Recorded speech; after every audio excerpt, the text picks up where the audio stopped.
Dans les Assises de la sagesse, on a essayé de représenter ça avec un schéma très traditionnel et transversal à toutes les traditions, c'est le cercle et le centre. Oui.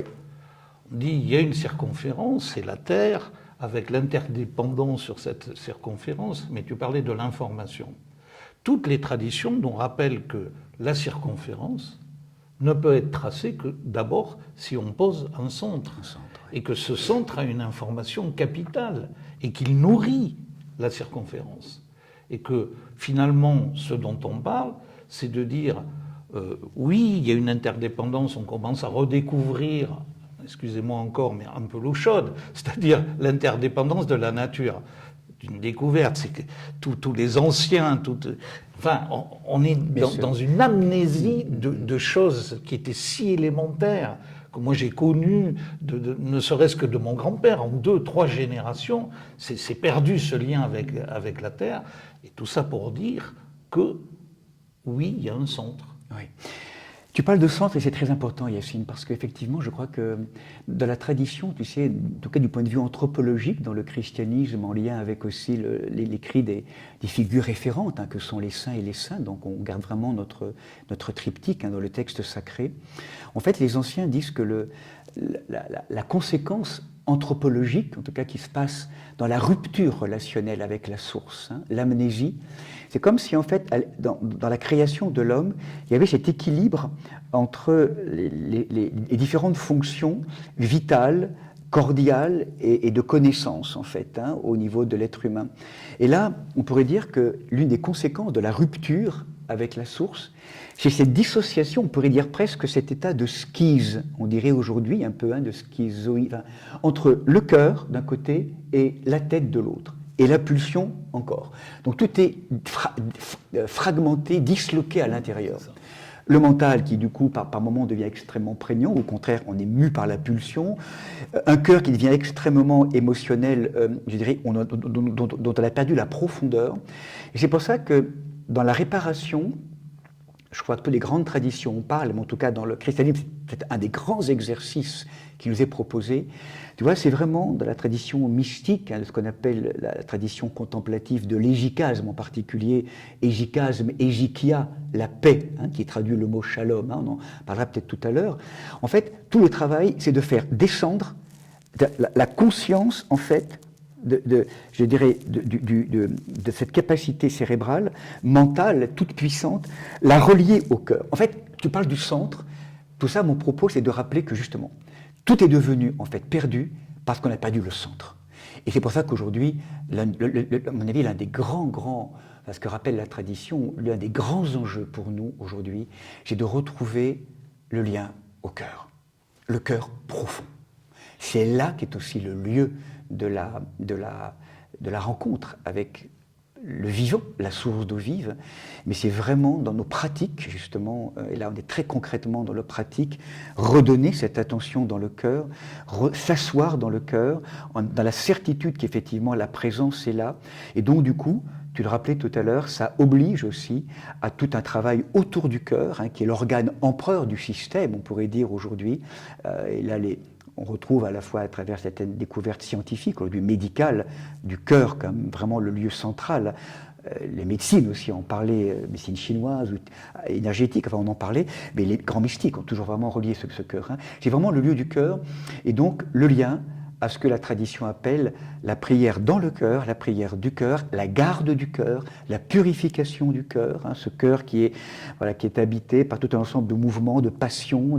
C'est là que ça naît. Et finalement, c'est ça mon propos. Le propos qu'on voudrait dire peut-être ensemble, c'est que toutes ces guerres qui naissent à l'extérieur, tous ces drames qu'on vit à l'extérieur au niveau écologique, avec ces projections qu'on a à l'extérieur, mais en vérité, n'oublions jamais, tout commence dans le cœur.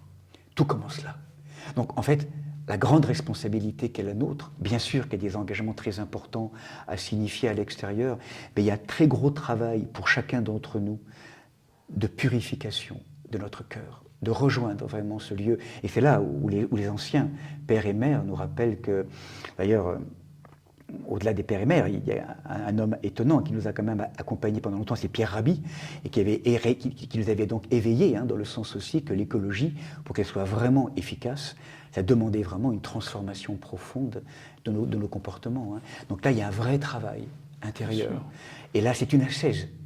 C'est transformer nos violences, pénétrer nos violences, pénétrer nos animaux intérieurs, nos mensonges, nos violences, nos désespoirs, nos peurs, tout ce qui trame notre monde intérieur, notre cosmos intérieur. Enfin, voilà, on parlait tout à l'heure d'écologie, et ce monde, ce cosmos intérieur qui n'a pas été pris en main, eh bien, aujourd'hui, comme il n'a pas été pris en main dans notre cœur, il est projeté à l'extérieur et il fait ses dégâts qu'il y a à l'extérieur. Oui, dans une forme de désordre la permanent. Capacité, enfin, l'un des grands enjeux pour nous de régulation ou de guérison du cosmos extérieur, à travers tout un ensemble de mesures écologiques très importantes au niveau extérieur, bien sûr, mais c'est vraiment aussi cette écologie intérieure et profonde qui est vraiment ce travail en soi-même, de reprendre en main notre cosmos intérieur, voilà, cette violence, cette colère, cette rancune, ces jalousies, ces possessions, ces voracités, ces avidités, tous ces mouvements qui sans arrêt sont là,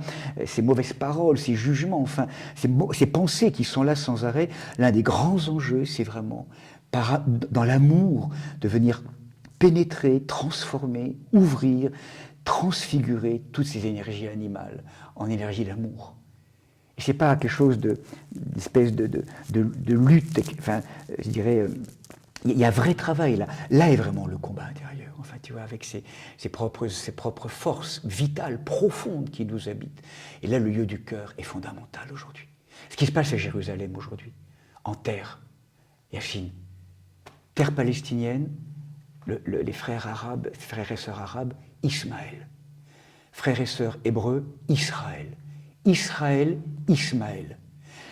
Ce qui est incroyable quand tu prends les mots ici, Israël, c'est exactement dans le mot d'Israël, Dieu qui combat, Dieu qui lutte, Dieu qui a lutté, Dieu qui lutte, c'est exactement Israël, le projet et l'exercice qui est proposé dans le Coran. Dieu, enfin, la lutte, tu vois, la lutte contre ce qui est infidèle, en fait, tu vois. Ishmaël, le mot qui est posé dans le fondateur, dans la lignée justement du peuple arabe aujourd'hui. Shema, Israël, Shema, porte l'exercice du peuple hébreu. Chaque nom, Israël et Ismaël, porte dans son nom l'exercice fondateur du texte sacré du peuple opposé. C'est impressionnant. Autrement dit, toute notre fonction aujourd'hui, ce qui se passe actuellement entre Ismaël et Israël, en terre palestinienne et israélienne, en terre... Mais c'est ce qui se passe en chacun d'entre nous, tant qu'on n'aura pas fait la paix en chacun d'entre nous, dans ces contrées intérieures.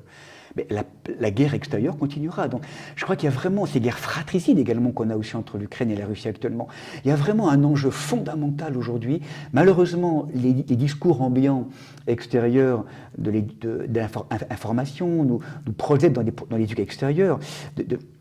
Mais on oublie vraiment qu'il y a un enjeu. 7 milliards d'êtres humains, ou 8 milliards maintenant, qui apprennent à faire ce travail progressivement de transformation du cœur, de pardon et de la paix. Mais mon Dieu, mais c'est fini tout ça, quoi. Oui, il faut qu'ils entendent. C'est vraiment cette paix.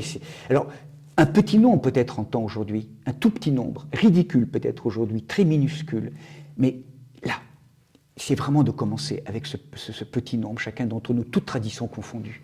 Tu vois, vraiment et progressivement, il y a de plus en plus d'êtres qui vont se réveiller. Et tout ce que nous vivons actuellement, c'est permettre aussi à rencontrer des épreuves qui de plus en plus vont nous permettre, en termes de quantité d'êtres humains, mais également en termes de qualité de prise de conscience, qu'il y a de plus en plus d'une humanité qui s'éveille à cette réalité, tu vois, de plus en plus. Et déjà, on fait tomber les remparts qui ont été construits. Mais bien sûr. On parlait des religions.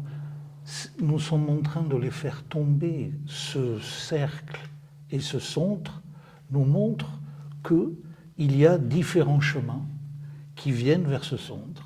Et ce centre, c'est « je suis ». Voilà. Ce centre, c'est « je suis ». Il a tous les noms et il n'a pas de nom. Voilà. Mais en tout cas, Hayam, c'est vraiment cette notion de... En tout cas, c'est ce « je suis » en chacun d'entre nous, en fait. L'avènement de l'être libre, de l'être vivant, conscient, aimant, libre. Effectivement, quel que soit après Et les voix nous obligent à la fois de ce respect des différentes voix qui ont été portées à travers ce verbe que porte chaque bouddhisme, hindouisme. Et ce n'est pas un mélange, c'est une reconnaissance d'une unité dans laquelle nous allons tous, à travers cette expérience particulière et unique, effectivement, qui est chacun, comme si le Seigneur avait un projet, un dessein pour chacun d'entre nous, et que c'est important, effectivement, d'écouter, ce cœur écoutant, tu vois, ce cœur qui écoute, hein, c'est la demande du roi Salomon, hein, quand il a commencé, le fils du roi David, hein, donne-moi, Seigneur, un cœur qui écoute et qui est capable d'écouter le son de l'être, hein, ce chant, cette présence du je suis au cœur même de mon sang, de mes os, de mon intérieur, de cette dimension, au centre de la roue, comme tu dis, hein, ce moyeu, c'est à l'intérieur. Et comment, voilà, comment à travers nos liturgies, nos rituels, donc on peut vraiment l'honorer, le célébrer. Hein, c'est vraiment ce qui est important aujourd'hui, cette rencontre. Hein. Tu parlais de l'hébreu. Et tu vois, l'arabe infidèle kafiroun, c'est comme le jardinier qui met une graine. En fait, c'est celui qui cache, celui qui dissimule ce dépôt dont tu parles. C'est ça, ce dépôt, ouais. Et qu'aujourd'hui, nous avons mission d'en reparler avec cet ancrage de la tradition et cette universalité.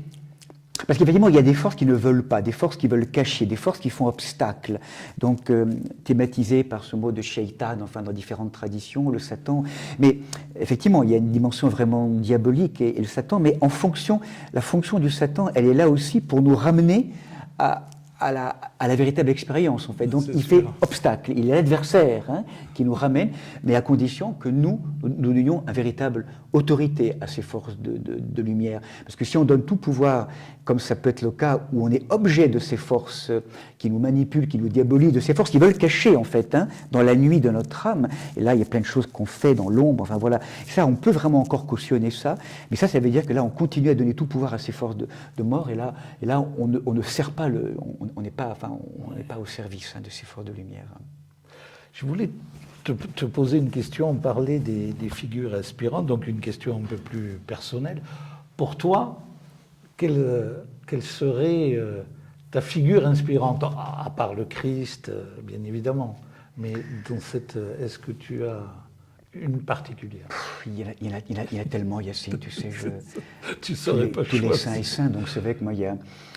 voilà, au-delà même de la rencontre avec une institution, moi j'ai eu la grâce à un moment donné, mais totalement gratuite, hein, dans mon indignité, hein, de vivre une expérience très profonde avec Yeshua, avec la présence du Christ, hein, vraiment très, très forte, donc sur une montagne, hein, donc en Chartreuse, donc une expérience intérieure, mais ça c'est voilà, une expérience de rencontre, ce qui a fait d'ailleurs qu'à un moment donné, étant sur plusieurs en recherche, une tradition, enfin il y a quelque chose qui s'est imposé à moi comme étant quelque chose d'une présence mais tellement incroyable, bouleversante, hein, du Christ. Après, c'est vrai que je dirais que dans les saints et les saintes qui nous accompagnent, mon Dieu, il y a tellement de... Voilà, alors, on est dans sa crypte, hein, si tu veux, une présence, moi, qui a été très inspirante au fur et à mesure que j'ai appris à rencontrer dans la puissance et dans la force de la tradition, c'est Marie-Madeleine. Marie-Madeleine, alors, Saint-François, et je dirais Saint-Séraphin de Sarov aussi, qui sont des grandes figures. Pourquoi ces figures, en fait alors Marie-Madeleine, ça a été progressif, mais je dirais que peut-être ici, ça a été Saint-Séraphin, l'un des grands saints orthodoxes de la tradition orthodoxe, avec cette expérience illuminative de la transfiguration. Donc pour moi, Saint-Séraphin, c'est vraiment, je dirais, le gardien et pour moi le représentant, en tout cas, on l'honore beaucoup ici, de toute cette grande tradition de l'orthodoxie avec de la lumière incréée, la transfiguration, tu vois, la vision, je dirais, puis l'expérience ultime de ce don de l'Esprit Saint, avec cette bouleversante expérience à Motovilov, enfin une expérience très forte, il faudrait revivre sa vie. En tout cas, voilà, Séraphin, c'est le radiant, l'incendiaire, donc c'est 19e siècle, hein, donc c'est quand même très, très, très récent aussi en Russie, donc c'est vrai que c'est aussi en lien avec la terre russe, voilà, cette grande spiritualité, hein, vraiment orthodoxe, la tradition russe. Saint François, c'est peut-être plus aussi mon lien avec la nature. J'ai été aussi vétérinaire, donc c'est aussi le lien avec les animaux, avec la création. Hein. Puis c'est vraiment un saint universel et pour chacun d'entre nous. Et puis vraiment, moi, j'ai beaucoup contemplé aussi ce cantique des créatures et comment aussi on voit à travers, et là je fais référence à cette contemplation du père aussi Éloi Leclerc, comment ce cantique, on l'a beaucoup projeté à l'extérieur comme étant un peu voilà, loué sois-tu, mon Seigneur, pour faire soleil, pour celui, etc. Comment en fait ce cantique aussi, il n'est pas simplement un chant de louange à la création, mais c'est aussi parce qu'à travers les mots utilisés que saint François, en fait, il chante aussi l'homme transfiguré et réconcilié avec son cosmos intérieur. Pour moi, saint François, il est vraiment un homme extrêmement important aujourd'hui, comme Hildegard de Bingen aussi, un peu contemporain, en tout cas un siècle, quelques décennies près, mais de cette écologie profonde qui oblige à la transfiguration, à la transformation de notre monde intérieur, dans cette langage très poétique, très artistique de saint François, cette dimension de...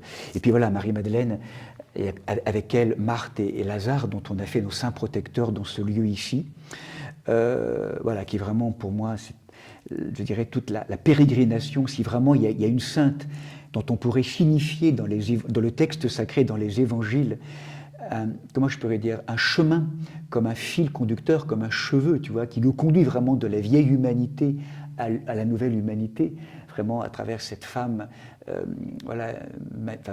manipulée, ce travail du désir, en fait, tout au long du texte biblique, en tout cas de l'Évangile, à travers Myriam de Magdala, enfin Marie-Madeleine, dans ce féminin des profondeurs, et qui vient vraiment rejoindre du coup aussi pour nous une figure dont on n'a pas encore parlé tellement forte, qui est vraiment cette image qui peut incarner pour nous ce qu'on pourrait être la figure accomplie de l'humanité pour nous, qui est en fait la Vierge Marie, donc dans cette dimension virginale, c'est-à-dire comment, en reprenant cette image du calice, comment tout notre travail est un travail de virginisation des mémoires, et comment en fait redevenir cette coupe, ce calice,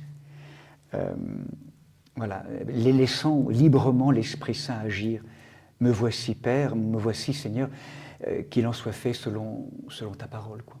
Et pour moi, la Vierge Marie, en fait, elle est donc au-delà même de la figure de cette Vierge magnifique extérieure, appartenant à un peuple particulier, mais c'est aussi une figure tellement profonde pour nous, qui nous invite, je crois, en fait, à vivre ce qui est un des grands enjeux pour nous aujourd'hui, il me semble, au niveau de l'humanité actuellement.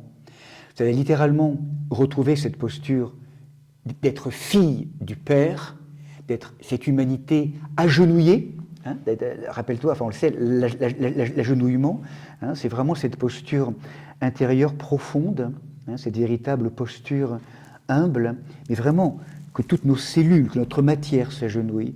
Parce que cet agenouillement, on le dirait en hébreu, berek, va nous mettre en capacité de recevoir ce qu'on appelle en hébreu la beraka, ou la baraka, dans différentes approches aussi, qui est vraiment la bénédiction, qui est une autorisation du Père, justement, à qui on réordonne notre vie. Et donc c'est le Père, la source d'amour, qui nous dit, à chacun d'entre nous, ma fille, mon fils, toi, deviens vraiment ce que j'appelle, ce pourquoi tu as été créé, ce merveilleux dessein d'être fils ou fille de la source d'amour, cette source vivante, cette source d'eau vive.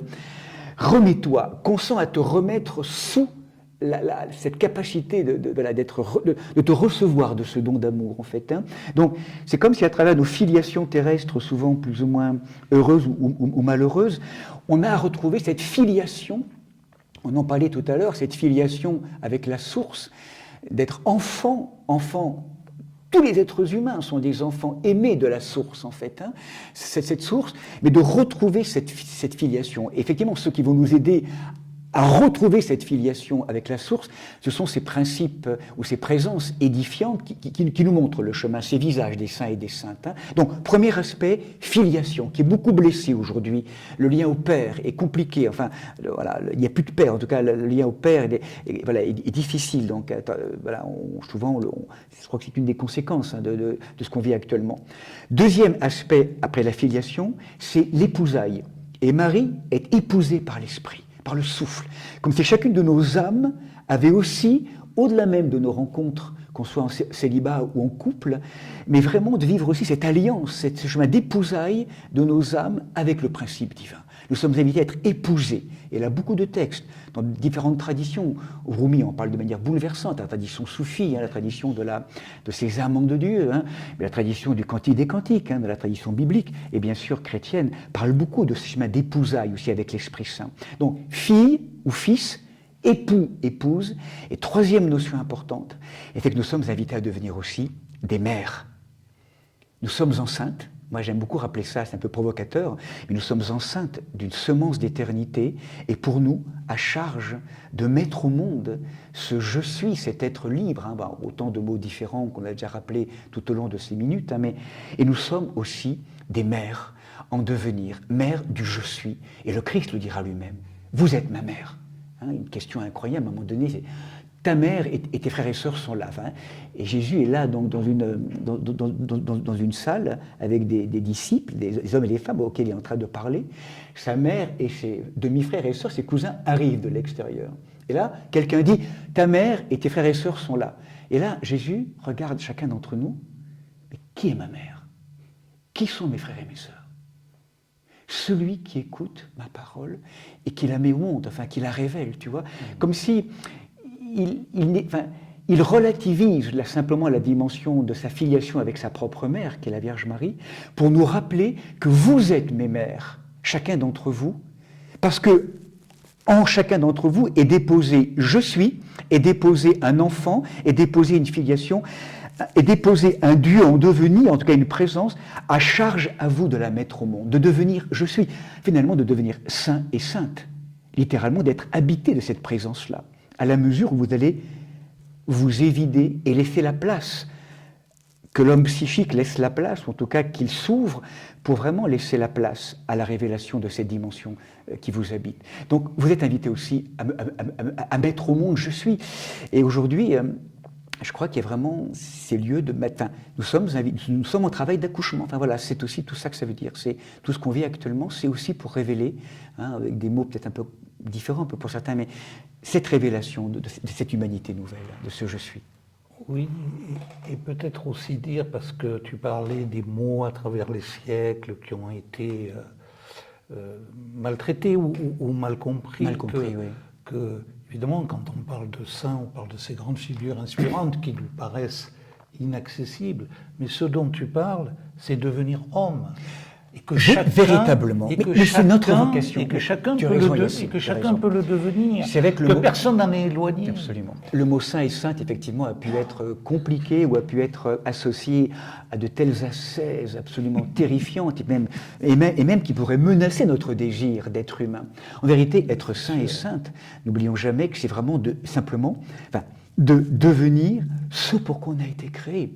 C'est-à-dire de devenir un être humain, totalement humain, mais en ayant retrouvé et en ayant déployé, ou en laissant se déployer en lui et en elle, on pourrait dire cette autreté, je m'excuse, c'est un mot un peu compliqué, mais cette particularité divine, spirituelle, qui nous habite et auquel là actuellement, c'est ça devenir saint et sainte, c'est devenir enfin soi-même, homme ou femme, spiritualisé et en capacité, mais vraiment en intégrant toutes ces vocations de l'être humain. Tu vois. Et alors forcément, ça va impliquer un chemin de transformation, pas forcément facile, parce que c'est un chemin qui va nous obliger à quitter, justement, tout à l'heure on l'a parlé, à crucifier, ça veut dire en fait à transformer toutes ces énergies négatives, ces énergies de possessivité, de voracité, d'être attentif, de veiller, ça demande des exercices très, très, très clairs. C'était très exigeant, je crois qu'il ne faut pas le nier non plus.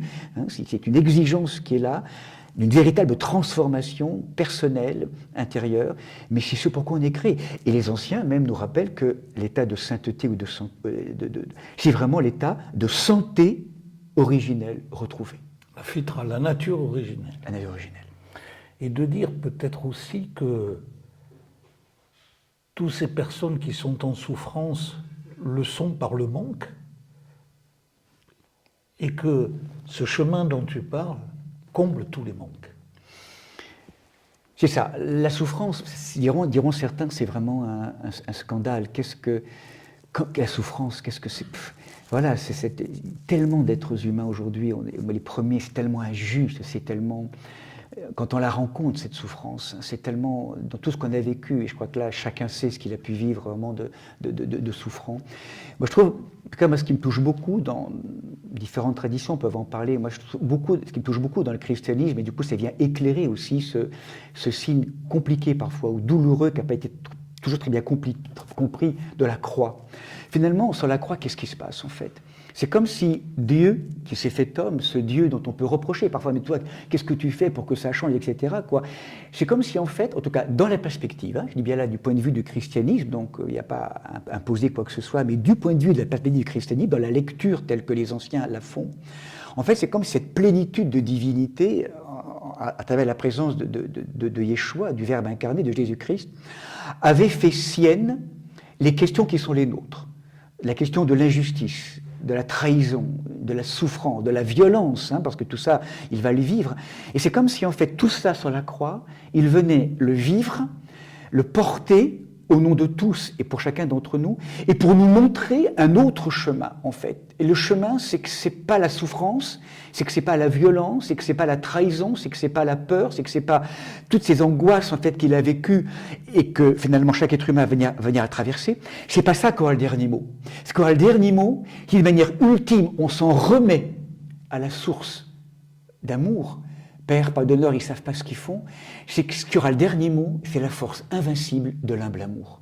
C'est-à-dire que par rapport à toutes nos souffrances qui sont les nôtres aujourd'hui, aussi incompréhensibles soient-elles, souvent on les vit, et c'est légitime, souvent de manière très close, en se plaignant, on est complètement enfermé dans une espèce de perspective, avec une logique. Bon.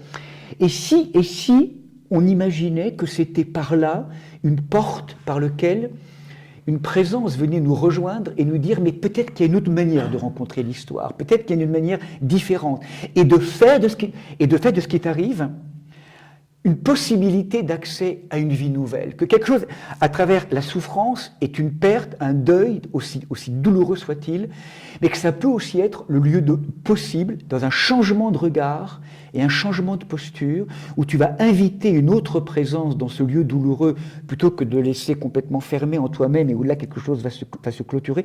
Comment, en l'ouvrant à quelqu'un ou quelque chose d'autre, par exemple, tu vas pouvoir peut-être trouver une issue totalement autre, libératrice, et accéder à autre chose de nouveau. Et c'est là, effectivement, où tu as raison, Yacine. Ça ne peut vraiment... Là, c'est vraiment par là, je crois, que la source vient nous rejoindre. Comme si souvent on nous dit...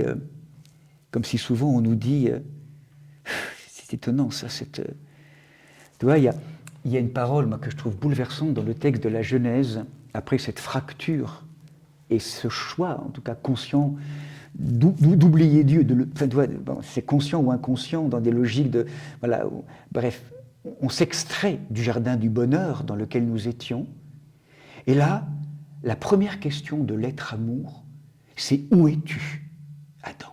Où es-tu ? Où es-tu ? C'est pas qui es-tu, c'est où es-tu ? Où es-tu ? Pourquoi as-tu pris toute la place alors qu'il y avait une invitation à pouvoir collaborer ?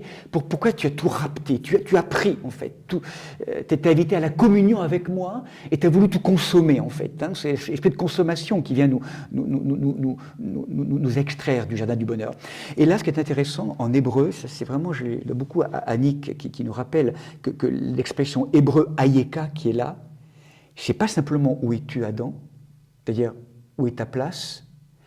C'est aussi une autre interprétation dans ce mot hébreu, c'est où que tu sois, je viendrai frapper à la porte de ton cœur, par un signe, par un symptôme, pour te rappeler ce pourquoi tu as été créé. Et du coup, ça veut dire que tellement exilés et éloignés de nous-mêmes que nous sommes, des événements bienheureux, mais aussi parfois douloureux, vont venir nous percuter, nous rappeler ce pour quoi on a été créé. Alors c'est vrai que c'est un changement, c'est très douloureux parce qu'on ne comprend pas et on vit cela de plein fouet avec une espèce d'injustice qui est là, très forte, et il faut y aller très doucement parce qu'il y a tout un chemin. Mais si cela arrive, à un moment donné, parfois il faut beaucoup de temps pour l'entendre, il y a peut-être une parole, quelque chose qui nous dit, mais regarde autrement l'histoire. Peut-être change de regard sur ce qui est proposé, un changement de regard.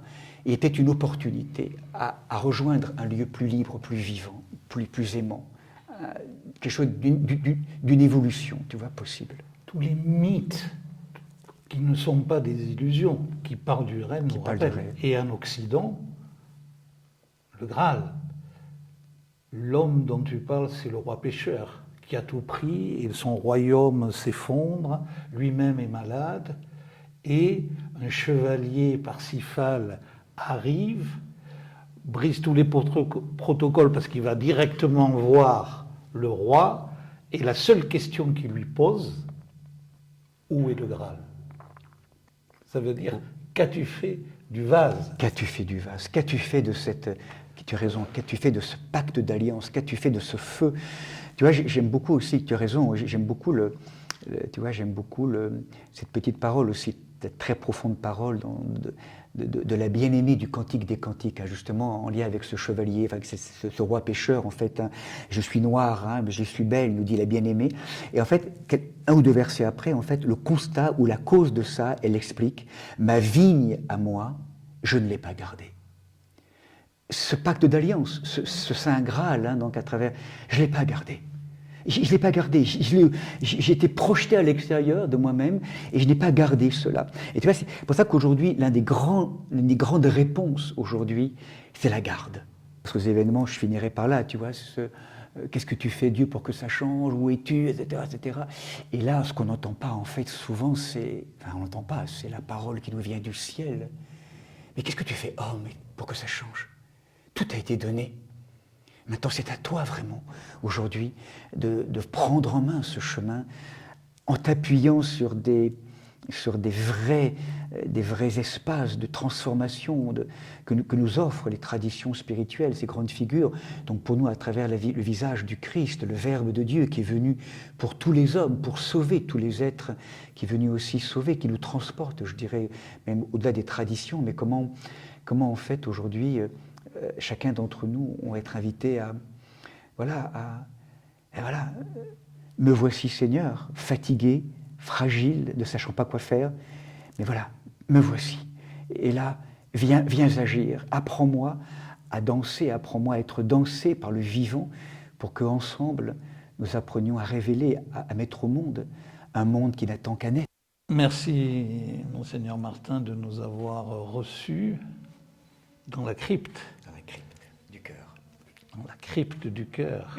De nous montrer déjà par ce lieu ce que c'est aussi la tradition. Là, on entend l'office qui est au niveau des hommes pour porter ce chant, cette parole et la crypte du cœur dans ce silence, dans cette méditation. Merci de nous y avoir invités et par tes paroles toujours inspirées, de nous avoir montré véritablement ce chemin de lumière et d'espérance, mais pas une espérance illusoire, une espérance vraie, de certitude, de partage, d'amour, comme tu en as si bien parlé, qui seront la guérison du monde, la guérison de nous-mêmes, et puis pour les futures générations, parce que si nous sommes là, c'est pour eux, pour ces futures générations, l'espérance d'un monde pas nouveau, mais vrai,